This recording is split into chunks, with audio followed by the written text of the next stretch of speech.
Well, I think the transmission is effed in the A on Old Dale Jr. here. Stay tuned.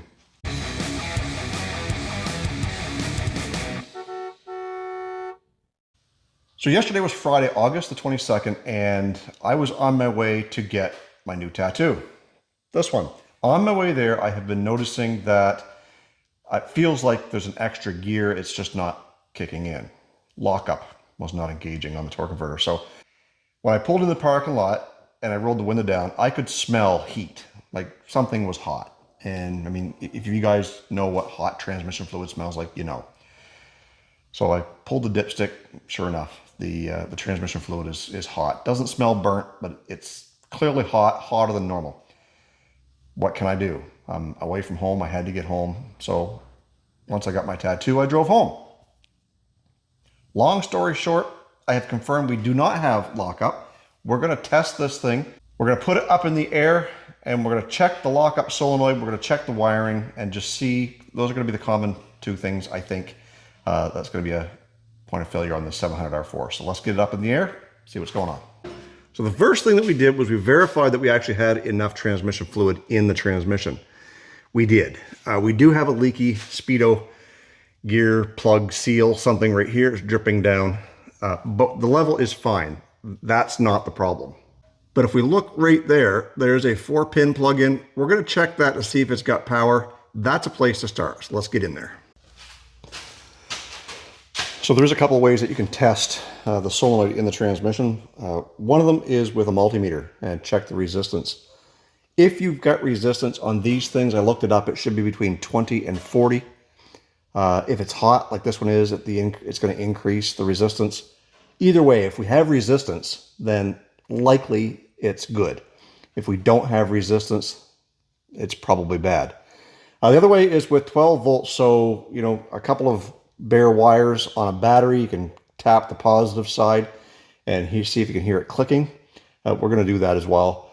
But a power probe would work very well as well. You could just kind of hook one into the ground and then from the power probe, flick your switch to send power to the positive in hopes that you could hear that thing clicking. So let's start with the multimeter, see if we can get a reading on it. So on this plug-in, you've got 4 terminals, A, B, C, and D. So we want A and D. So let me see if I can get these terminals up in there, and then we'll read our resistance. I gotta get up in there. You know what's tough? First world problems. Having a fresh tattoo on your left forearm and your left hand is gonna be the easiest way to get up in there. You know what? I'm gonna move you guys. I don't know if you can see anything or not.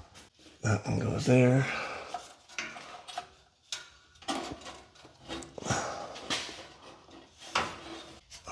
Not enough room and not enough light. So we're plugged in. Are we getting a reading? So I'm saying we've got no continuity and no resistance. So that tells me that I think that has failed. And we will confirm that by testing the other terminal. So there is no resistance there. That would indicate an open circuit, but we are going to put 12 volts to it and see if we can hear that thing clicking. Let's see if we can figure that out. Okay, so we've got our wires connected, the positive to the A side, the negative to the D side, and we got them run down, and we're going to touch them on this battery and see if we hear any clicking. That'll tell us if the solenoid is actually working. So let's get you in a little bit closer and we'll see if you can actually hear the solenoid when and if it clicks. So this is our negative, so we're going to touch that to the battery. Nothing. So just to be sure I've got proper connection, I'm going to make sure that those are both in there and touching properly, which I think that they are.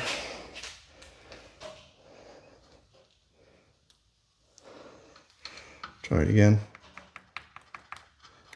Nothing, no power going to that at all. So I think we've got ourselves a bad lockup solenoid. Don't think it's that too hard to change. We got to get the pan off there, and which means changing the fluid, which I probably will want to do anyways. With it getting so hot, we'll check the pan, see if there's anything in there. So let's see how far away one of those solenoids are, and we'll be right back. So there was nothing available locally right away. This is Saturday at 3:15. So first of the week, I'll order one, and we'll drop the pan on this thing, get that thing switched out with the with a new switch, and go from there. We'll show you how to do it. So we'll be right back. So it's a couple days later. We've got the Suburban up in the air. We're going to drain the transmission fluid. So let's get to work. So we've got all but 2 bolts out of it, and let a little bit of it drain there for a bit so we don't make a huge mess, but let's pull that pan off. Well, we managed to get the pan out of there, and nothing unusual. A little bit of dust in there, a little bit on the magnet. But, I mean, that's normal stuff for a vehicle that's got 143,000 miles on it. So I'm not too worried that we did any damage. So somebody noticed that when I put my finger through all that slime, this little check ball rolled down into here and was just kind of laying there. So that goes somewhere. Got to find out where. And this is our solenoid right here. Just 2 10mm, pull that out. We're going to cut the wires and rewire in the new one. But everything looks good except for that little check ball. Not really quite sure what that's all about. So there's our old one. We got it snipped off, and here's a new one with some electrical compression fittings, it looks like. So the brown is our power, and this is our ground. It's just reverse process. We'll put that back up in there, and we do have a new filter that we're going to change while we're at it, and new gasket. So I'm going to get this done. Unfortunately, I don't have my tripod, so I can't let you watch, but I'll show it once everything gets back together. Okay, we got the new switch in there, so we're about ready to put our filter back on and get a gasket, clean everything up, and button this thing up. All right, so we got the pan back on, and if you guys are wondering how we got to those back 4 or 5 bolts on the transmission pan, is we took the center bolt out of the transmission mount. I'm lucky enough that I've got a transmission jack to jack up on the transmission, and lifted it up so we can kind of get in there with a wobble and get those loosened and tighten back up when we go to put it back together. So I'm about ready to set this back down and put our transmission fluid back in, check for leaks, and then go test it out, see if she's gonna work. So it is a day or so later. We had to order another part. Why? Because this guy screwed up. Let me show you what we did and what facilitated this screw up. If you guys follow me on Instagram or any of my socials, you'll know that I had a rough one the other day when I was doing this job, and when I ended it, it ended on a sour note. That's kind of why we're here, and I didn't put an ending to that. Let's take a look. So you guys know that before I mentioned that this speed sensor was leaking. Well, in an attempt to try and pry that out of there, you can see what happened. Let me focus here. You can see that I chipped a piece out of it, and the O-ring is now seeping out of it, therefore causing a bigger leak than I had before. So I had to order a new part. It took a day or 2 to get in. So this is a new speed sensor for a 700R4. And we've got to get this one out, plugged back in, double check the fluid, and make sure that everything is good. So let's get this changed out.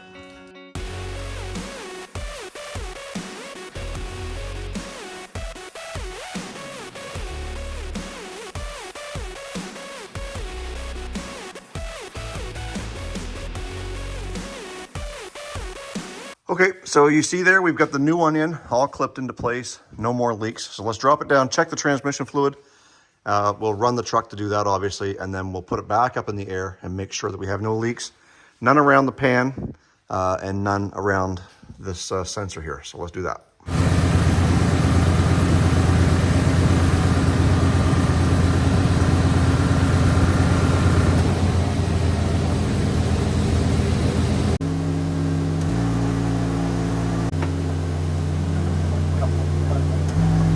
We just headed up, we checked, there's no leaks on the pan or on the speed sensor. So now the true test, let's take it for a drive and see if that lockup works again. we should be able to tell fairly quickly if this thing's going to work. We're only going to go down the road a mile or so. Make sure we get all of our gears. There's 2.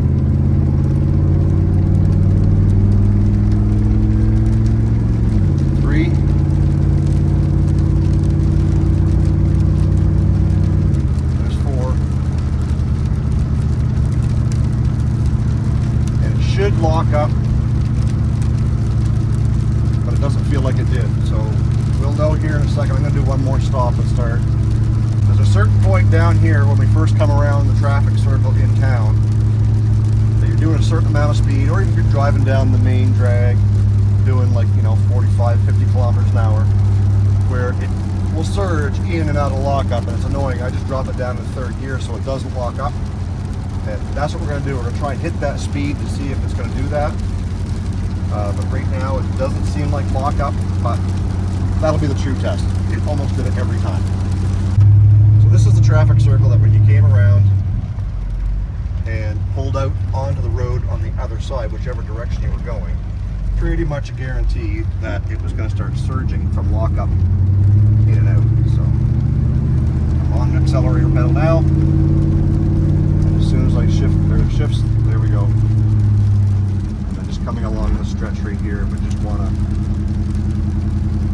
to surge in and out, and it's not doing it. So, much as I hate to say it, that was not our problem. But you know what? That could have been part of the problem too. That surging in and out, that might have been part of that lockup solenoid failing for a long time. Hey, you fix something. Maybe.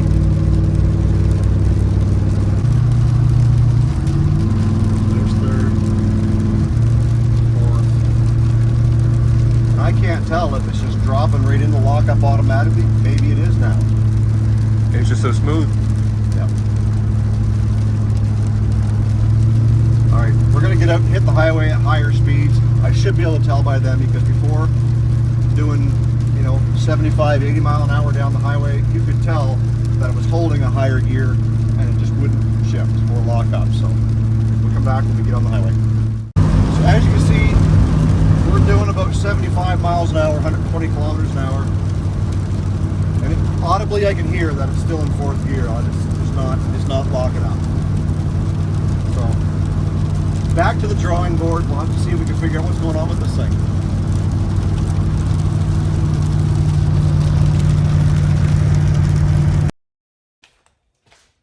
So I've had a couple of days to think about it.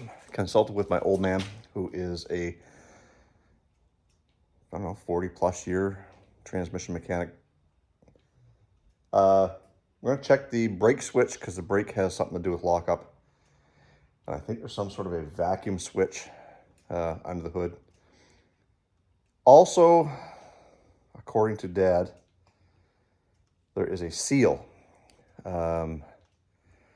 Somewhere, it's like a little O-ring in the torque converter or on, I don't know where it is, I'll have to look it up. That when it fails, it'll keep pressure from going to the lockup as well. So, could be a little more internal.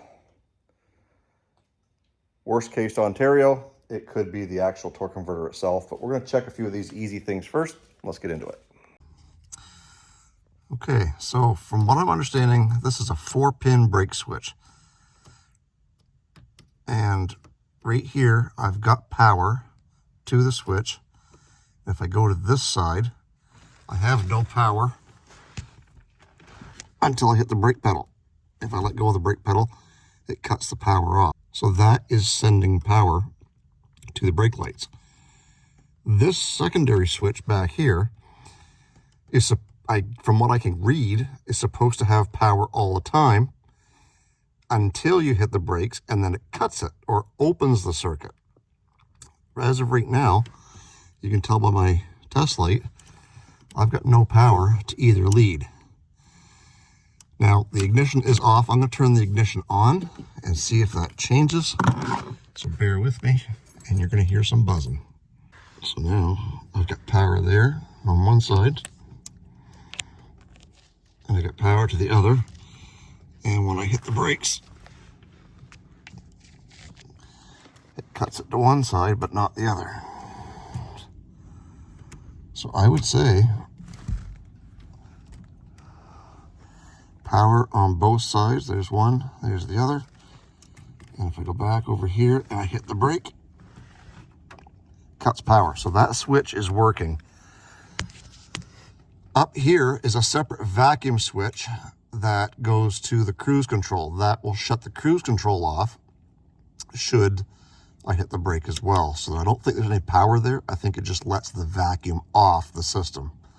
That's a big vacuum hose going out to the canister there.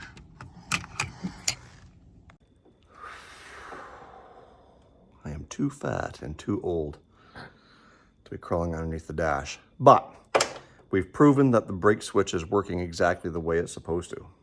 Now, that switch that I was talking to you about earlier that I thought was under the hood is not. It is that brake switch, or that secondary brake switch that has the vacuum line coming off of it. So I want to say we checked that. There's nothing to check, at least. That goes to the cruise control. And what I've read, that has nothing to do with this specifically because the lockup is not vacuum controlled. It is electronic. Leads me to two final possibilities. One, torque converter is bad, which we really don't know that for sure. But the second one, possibly the most likely, is this O-ring that my dad is talking about. Regardless, is it terminal? No. Can it be fixed? Sure it can. We could pull the transmission out, remove the torque converter, find this seal, whatever that is, this O-ring, and try to fix it. But guess what? But it is currently September the 2nd as of filming this, and the torque converter, being part of the transmission kinda, and this engine are coming out in just a few months for the LS swap, which if you guys know, maybe you don't, that whole table over there is dedicated to LS stuff. And as you can see, we've got some new boxes, and we got some old stuff over there. We've got a camshaft ordered. Last thing I need to kind of put the engine back together.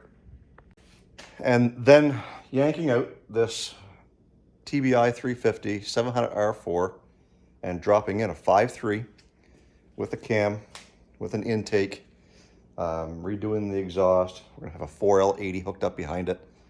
And we've got a standalone management engine and transmission management system going with it too. So like I said, this being September 2nd, how far do I want to dive into this particular problem? I don't, but I do want to drive it, which sucks because there's a car show coming up this weekend about 90 miles away. I don't dare take it because I don't want to totally cook the transmission.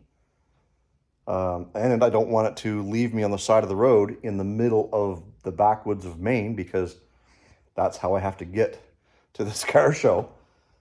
Spotty cell service, huge tow bill if anything ever happened. So it's keeping me from doing things I want to do. Can I drive it around town? Yes, I can. Should I? Again, the probability is likely not. I just don't want to cook it. So at this point, I think Dale Jr. is down for the count for the rest of the season until we decide we're going to do this LS. It may force us to start sooner. But what did we learn? We learned a few troubleshooting techniques on how to diagnose a problem. Granted, we didn't come to a final solution, but I showed you guys how to change that solenoid. I showed you guys also how to check the brake light switch. And at this point, that's just about all you can do to test what you need to test to see if this lockup is going to work or not without pulling the transmission. But yes, we will be taking the transmission apart once we get it out of the truck and see if we can determine once and for all, yes, this was absolutely the problem. And I'm glad that you guys stuck with it. There's going to be more to come on this. We're not done with Dale Jr. by no means. LS swap, 4L80, all that stuff is coming up in future videos. It just might be later on in the fall when this happens. If you haven't yet, make sure you hit that like button if you like content like this. Make sure you're subscribed to Olde Carr Guy. Also, I have a merchandise store if you guys are inclined to help support the channel. In more ways than just watching these videos, hit the first link in the description box down below to shop.oldecarguy.com. Get your very own hats, hoodies, t-shirts, beer koozies, stickers. There's all kinds of stuff there. If you're not following me on Instagram, TikTok, or Facebook, please follow me over there because we generally post daily stuff over there. Short videos, posts, comments, back, behind the scenes type of stuff. And you'll get to know me a little bit better over there as well. We do have a little bit of content coming out on the Chrysler Cordoba in the very near future. We've got some new seats that we want to try and fit in there. We've also got my newly acquired manual swapped 2011 Crown Vic P7B that I recently purchased from Junior. Still got a few more bugs to work out on that, and then that likely will be my winter driver for this winter. We've got some big plans for it. Might involve lift kits, which we've done before, and some big knobby tires to get us through the winter months. But until then, stay focused on the windshield, not the rear view mirror. I love you guys. God bless. We will see you in the next video. Thanks for sticking with us.